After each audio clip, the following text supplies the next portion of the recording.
morning, everyone.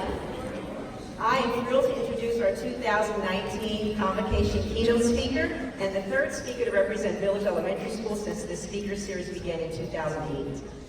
You might be meeting Joe Basford for the first time today, but many of you know Joe as a beloved and well-respected health and PE teacher at Village School, or as the high school's successful and greatly appreciated head golf coach, JV basketball coach, and assistant varsity basketball coach.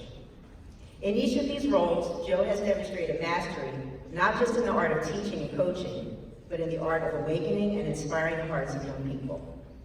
Whether he's in the classroom, on the course, or on the court, Joe creates opportunities for students to feel successful taking on new challenges, then recognize and celebrate students' growth.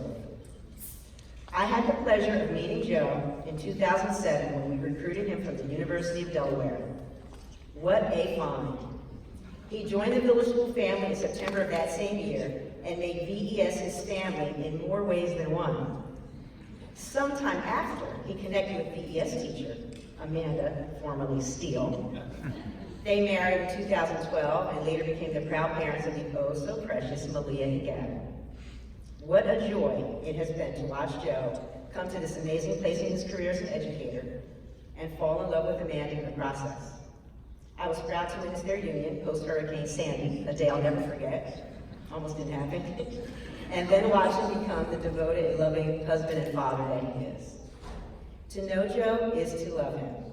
He puts his heart into everything he does, leaving a heartprint on others that can't be erased.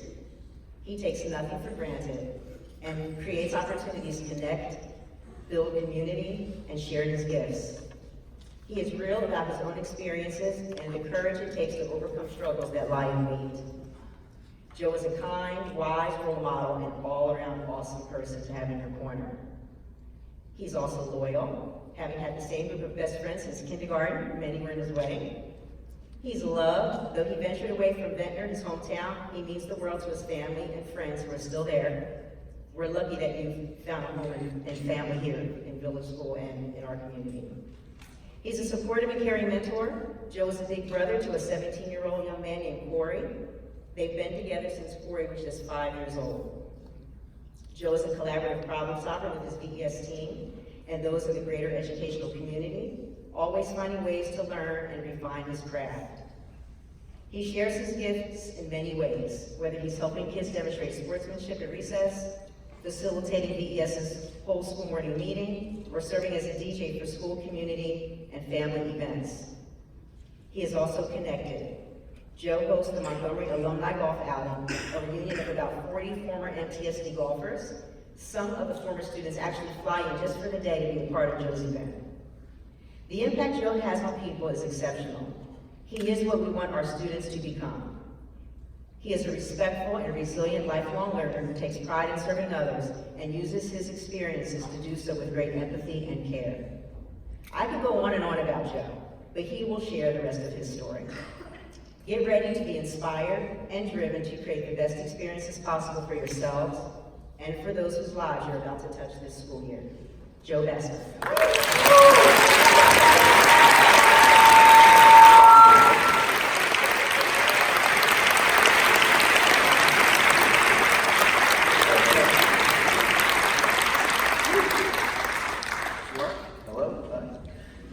Thank you so much.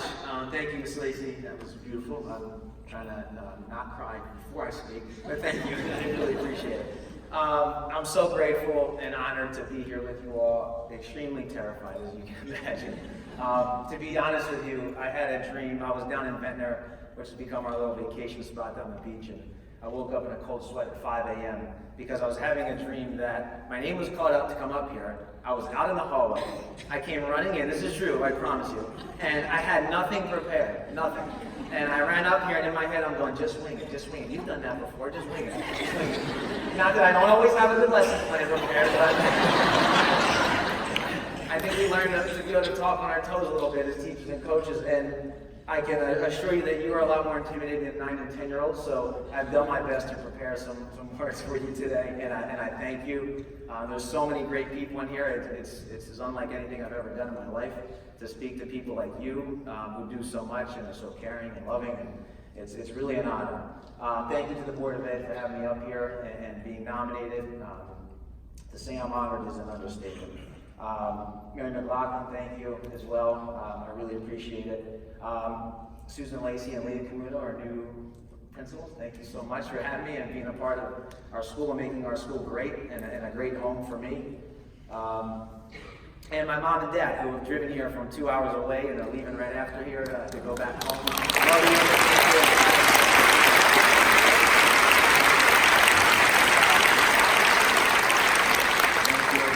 Thank God for the ability to be up here, and I will share a lot with you today, but it's truly a blessing to be up here. I have some special people I would like to talk about that I met 13 years ago, and we can kind of talk about where they're at now. They've been really helpful to me, and I thought we could talk about these people, because they're pretty popular guys. So first, Corey Delgado, I actually sat right behind him.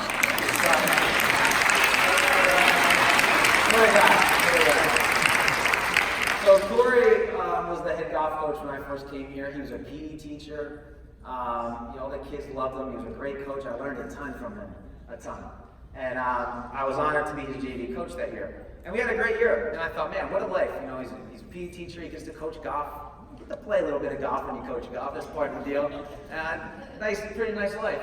And then Corey hit me with some pretty astonishing news that he was going to leave that life and become a principal. And I'm thinking, you're going to leave this to go be a principal? No offense to principals, but I just can't see how you're leaving it. So I thought we would see how Corey's doing after the last 13 years of being a principal. There he is.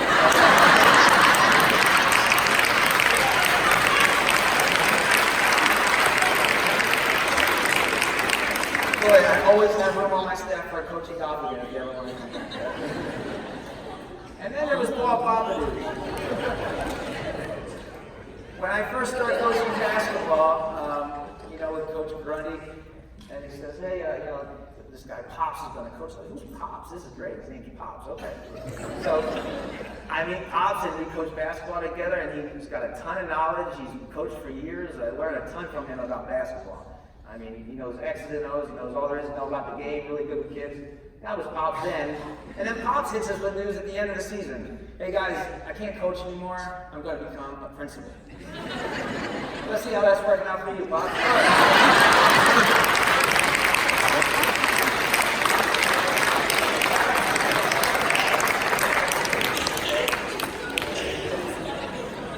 Love you, Pops.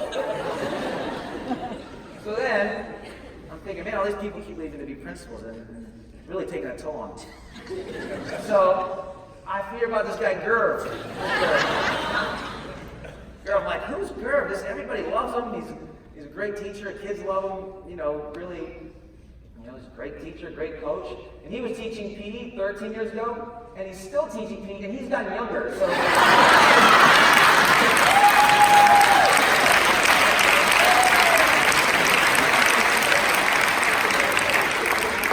So Gerv, Bernie, Falco, Belfiore, Tenzo, I'm staying with you guys, I think.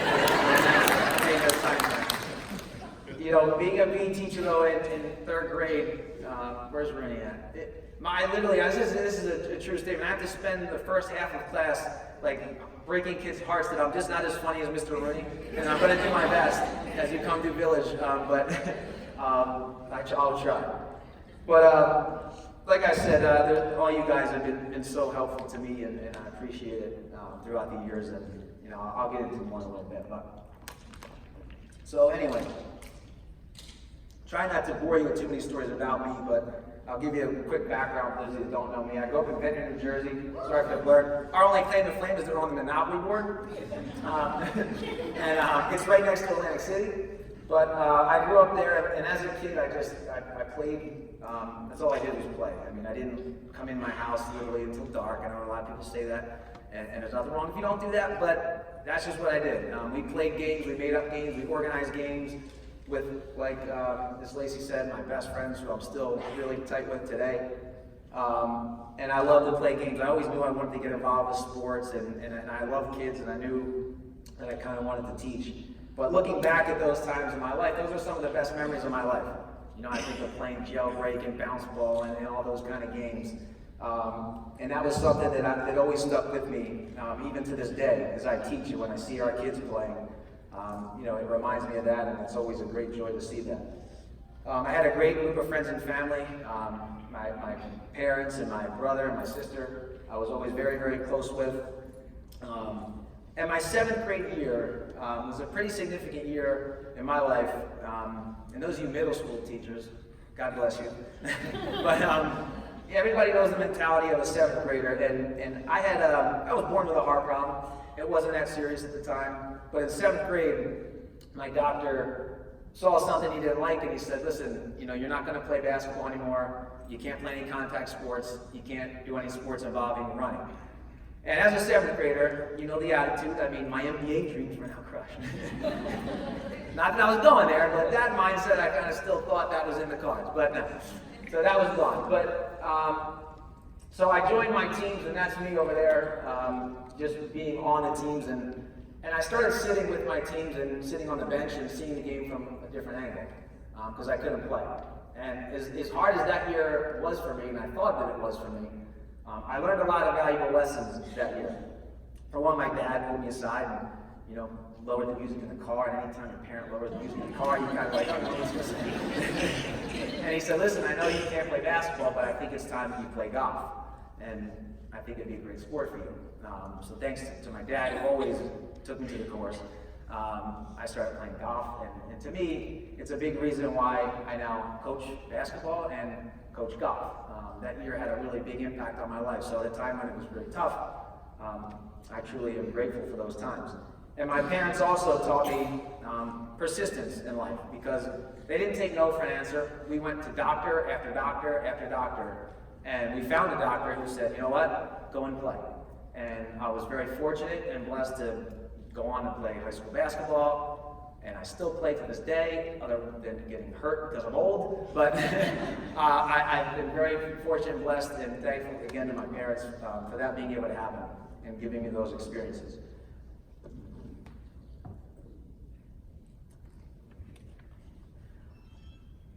So, when I went to the University of Delaware, I knew that I wanted to major in health and PE.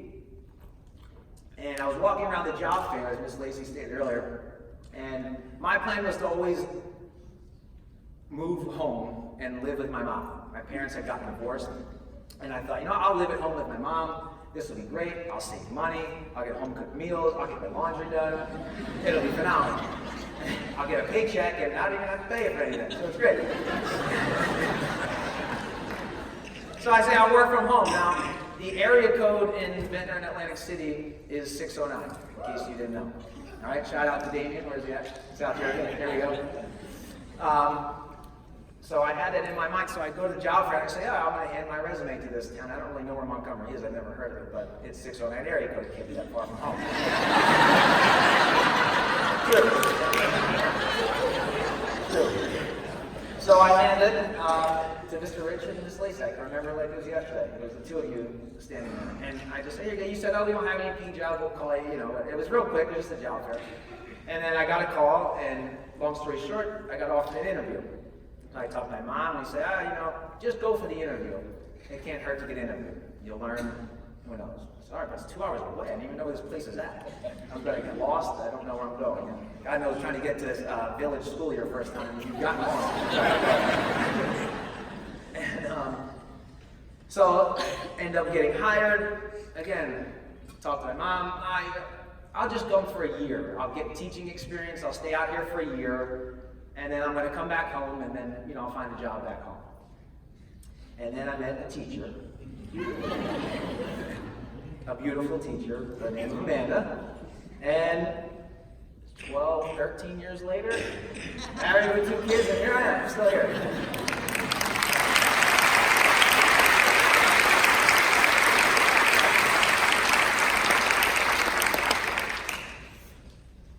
So, there's a lot I could talk to you about today, and there's been a lot of amazing experiences in this district. One being thrilling victories on the basketball court with Coach Grundy and our basketball family. Lots of golf. Tough losses and hanging out in the coach's office after those with hours with our kids. And sometimes feeling like, as I'm sure most of us would agree, we learn more and just as much from them as they do from us because of all the way they handle things and the experiences they go through. Watching our students grow from the time they're little and then graduating, it's been a really humbling experience in my years here so far in Montgomery. But there's one thing I feel strongly about talking to you about today, and those of you who know me know some of the things that I've been through. Those of you who don't, that's okay, you will today. Is a personal struggle that I've had with anxiety. And to me, you know, with all that's going on in our world, all that's going on in our country, our classrooms, our living rooms, I just feel like this is an opportunity to open some doors and share what I'd like to call what's been my journey home. Because it hasn't always been that easy. Oh, I forgot my fun days too, there they are. Fun days at BDS, giving out lots of benefits as well. But this journey for me has been one that started 10 years ago, actually on this day. Amanda and I, we got ready to head to this very convocation to start the school year. Typically pretty excited to come here, listen to all the great speakers. I always love that. And I didn't have the refreshing summer like I had hoped. I was struggling. I wasn't feeling well. I was confused. I didn't know what was going on. And Amanda and I were on our way here, and we got to the light at Blomberg Market, and I looked at her, and I said, Amanda, you got to turn around. I got to go home. I can't do it today. Being the good, supportive wife, girlfriend she was at the time, Amanda turned the car around, drove me all the way to Ventnor to be with my family, and she drove all the way back here to come to work. Called Corey, Susan, everybody, and let them know that, you know, I wasn't going to be making it today. So 10 years ago, I couldn't muster up the energy to just sit in here. And I can't tell you how blessed I feel to be up here 10 years later, talking to you about this. I far from have all the answers. Let me first say that. And the reason that I share this, it's really not about me. One of the reasons I almost didn't want to share it is because I didn't want this to be about me and what I've done and what I've overcome, because to me, this is just an opportunity to shed some light on a very difficult topic that a lot of our students deal with, that a lot of our colleagues deal with, that a lot of our family members deal with. And I think, and I hope that maybe we'll learn and understand something that will help those people, and ultimately our students. As we know, it's very relevant with our students nowadays. We keep hearing about it. I want you all to know that my email is always open. I know how important it is to be, you know, confused and feel lost about this, and sometimes just have somebody to talk with and share with. You can always email me, call me at any time, and I'm happy to discuss some of this stuff. Mental health is not always an easy subject to talk about, and I want to be clear that I'll do my best, and I'll share some things, but I know how complex this topic is, and I completely respect the fact that there are so many people in here, and in fact all of us are facing challenges in one way or another, and we all handle them in our own way. And I completely respect that, and I appreciate your support. So first, I want to clarify to at least me what anxiety is. Because I know I thought it was, or I thought, you know, to me I thought it was just getting nervous about something. And truthfully, I was obviously very nervous about this coming up here. But in a way, it was a little bit easier for me because I can pinpoint it to something. The anxiety that I felt through the years, I didn't always know why I felt the way I did. And, you know, to me, it's simply feeling anxious and not knowing why, and then feeling anxious that you're anxious, and then trying to think your way out of it and to feel more anxious.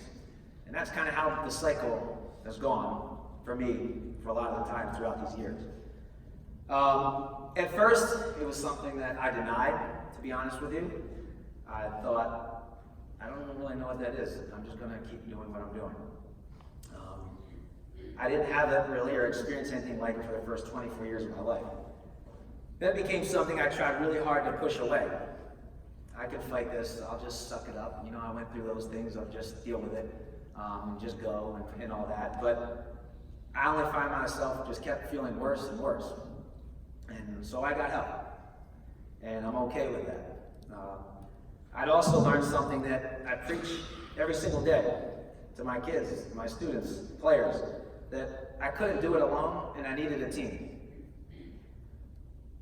I've been extremely lucky to have people in my life, family, friends, professionals, colleagues, even authors, and very random people who I'll never see again, have truly inspired me with true compassion and helped point me back in a direction I like to call home. For the times I've been lost, confused, worried, and fearful, those people have helped me in more ways than I could ever describe. When I say home, it's not some destination that I've reached or achieved. It's just a space where I'm free to be me and the truest of me that I can be. It's not something I need to go seek because personally I truly believe it's within me, it's within you, and it's within our students. My support system has allowed me to open up and be vulnerable. I can only imagine how difficult it was for my family and friends.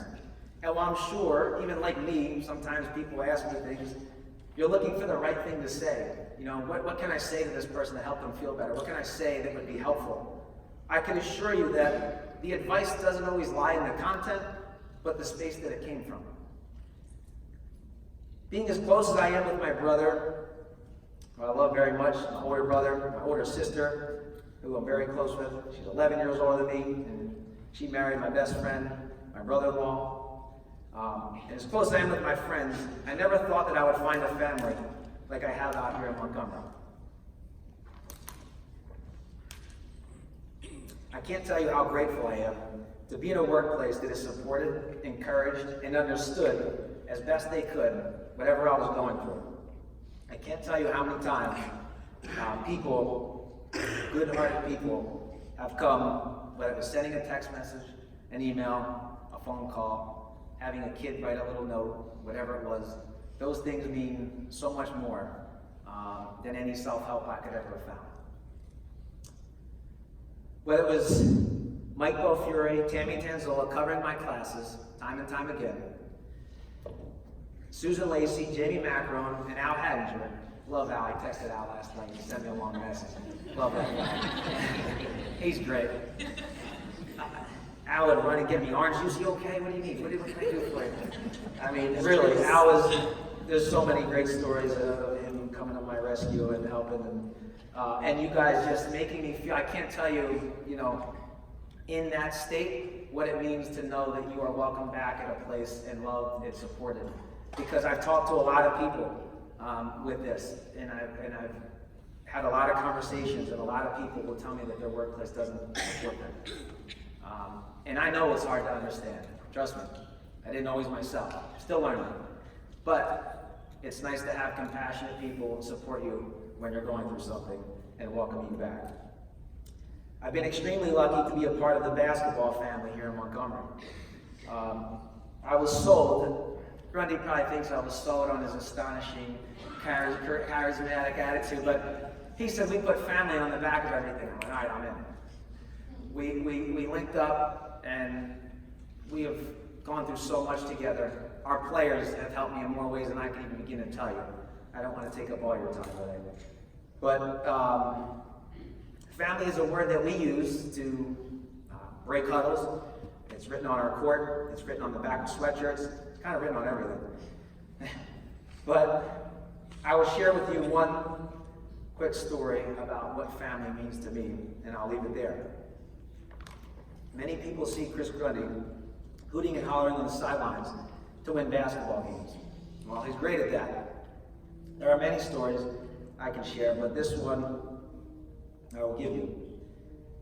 To me, what I found family means is on a night, in the middle of the night, when you're not feeling well, your head coach and one of your best friends gets out of bed and comes over to your house in the middle of the night, picks you up, takes you to the emergency room, sits in the emergency room until 4 a.m., only to get up and go to work the next day and be here with the students and his players. That's the Chris Grundy I know, and that's what family means to me. Home is not always comfortable, it's not always free of burden. It's a space where I know I can move along with courage because of the support from great people that I've had. I hope we can all share that with people that we know that are going through things. I want to be clear with you.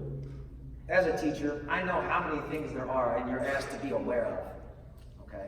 There are so many things that kids are going through. There are so many diseases. There are so many illnesses. There are so many things that we have to learn and be aware of. And I know it can be overwhelming at times. What I would say, if I could, is that the only thing you really have to do when a guy like me is struggling is just be you. Be you. You have it in you to help someone like me when I was struggling. It's not the right words, it's just compassion.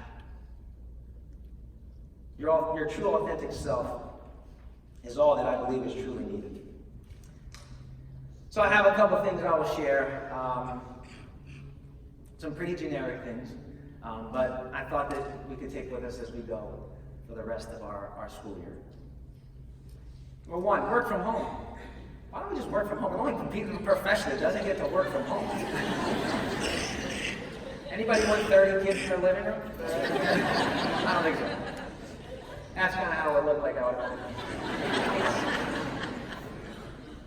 But I truly come to believe that hard work beats hard work. I think we often stress hard work. I love hard work. I always have it. It's a value. But when your heart's in it, it doesn't always feel so hard. I can assure you that. And it reminds me of our basketball players again, our kids teaching me. As we have these 6 a.m. workouts in the summer that we do. And I can assure you, when the alarm goes off at 5 a.m., there's a couple words that are uttered getting out of my bed. All right? Nice. Love it. This summer, I go at 6 a.m. into our gym, and, we're working hard, right? 6 a.m. in the summer. And there's 4 alumni there that have already graduated, that are done with this stuff, that are in there. And I'm like, what are you guys doing here? You're done. You graduated. Like, go sleep. It's summer. Go surf. Go do something. They're like, Coach, we missed this too much. We need a workout. We're here. It's 6 a.m. without having to be there. To me, that's hard work. And I feel like as a district, the more our kids can learn to work from their heart, we will have known we've succeeded. Versus what college they get into, what profession they choose, who cares about the profession, what place are they working from within them, to me is a lot more important than any statistics or anything else like that. It's where we're at our best, and I truly feel here, one of the things I truly feel I've learned from just conversations with other people, and I've asked people, what do you want people to know, and what would you like, that I think it's really important to know that it's okay for students to feel insecure. God bless these kids, but they go and do God knows what to cover up their insecurities. And whether it's on social media, whether it's the stuff they're doing at home, at parties, whatever it is, it comes from a place of insecurity, if we're not being honest. And I think if they can learn to feel okay with that and find a place where it's okay to feel insecure, they can come to people and share their insecurities with them, I truly believe that we will get them achieving much more higher things. The next part is just play. I'll let you read the quote from Mr. Rogers here, but as a PE teacher, we obviously get to do this a lot. But it's becoming more and more, there's a lot of studies being shown how play and integrating play into whatever it is that you're doing is helpful. And, I hope at times when it's getting stressful, we can just play sometimes. And we say it on the basketball court a lot. I say as a coach, just play. We all, like me, tend to overthink. Sometimes you got to just play and tap into that creative spirit. I tell you, put it in neutral sometimes. I know I've learned that sometimes when my wheels get stuck in the mud, it's not a time to keep laying on the gas.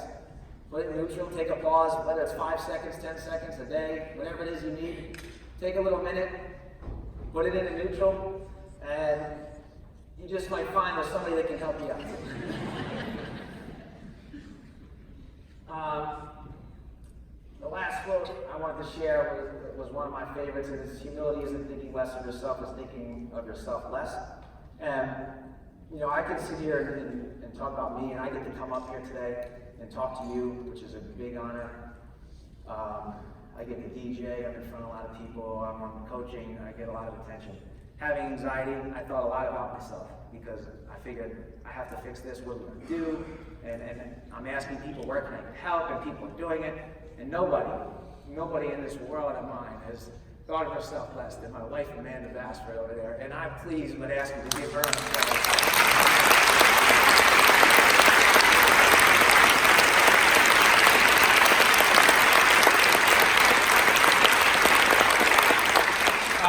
So, I hope I didn't take too much of your time, but I'm going to end with a little quick video that I was able to compile of some awesome people of ours, and I hope you enjoy the video. And then after that, that's it. I don't know if there's anything else after this, but I thank you tremendously from my heart to be up here and let me share this with you. Like I said, I'm happy to ever tell more. I'm an open book. Reach out if there's ever anything I can do. But thank you all for all you do.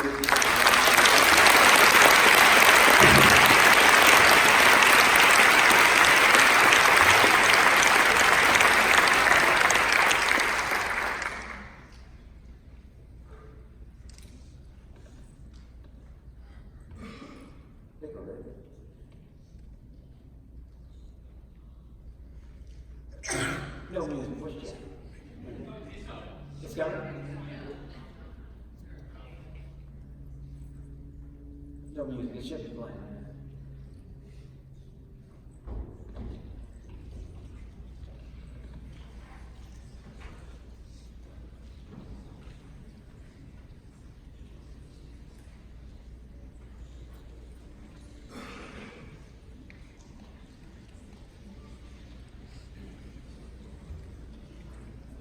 Sorry. That's it.